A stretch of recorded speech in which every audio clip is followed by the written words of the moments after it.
তো আপনারা আপনাদের কাছে আমার অনুরোধ, এরূপ কোনো খবর প্রচার করবেন না যেটা জনমনে অনাকাঙ্ক্ষিত নিরাপত্তাহীনতার সৃষ্টি করে।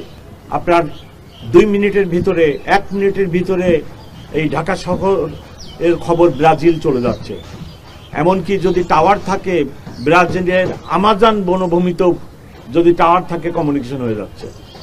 সো সেই যুগে বিভিন্ন জায়গা থেকে বিভিন্ন প্রোগ্রাম আসতেছে এবং আপনারা দেখছেন সেই সব প্রোগ্রাম আমরা মোকাবেলা করতেছি।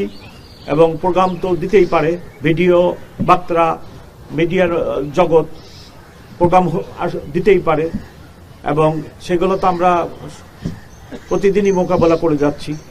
এবং নিষিদ্ধ ঘোষিত ছাত্রলীগের অনেক নেতাকে আমরা ইতিমধ্যে অ্যারেস্ট করেছি, তারা বন্দী আছে।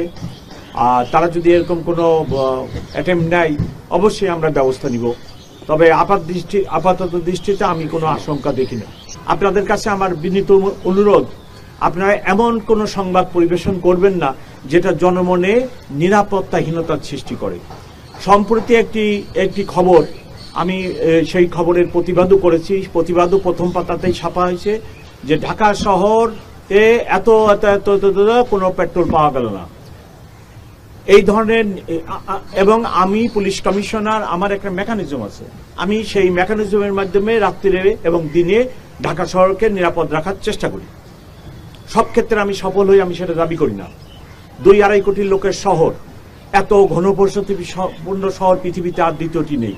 এখানে দারিদ্রতা আছে, এখানে বেকারত্ব আছে, এখানে বস্তিতে লক্ষ লক্ষ লোক বাস করে, এখানে লক্ষ লক্ষ লোক ফুটপাতে বাস করে। এরূপ একটি জটিল শহরের পুলিশ কমিশনার আমি। তো আপনাদের কাছে আমার অনুরোধ, এরূপ কোনো খবর প্রচার করবেন না যেটা জনমনে অনাকাঙ্ক্ষিত নিরাপত্তাহীনতার সৃষ্টি করে।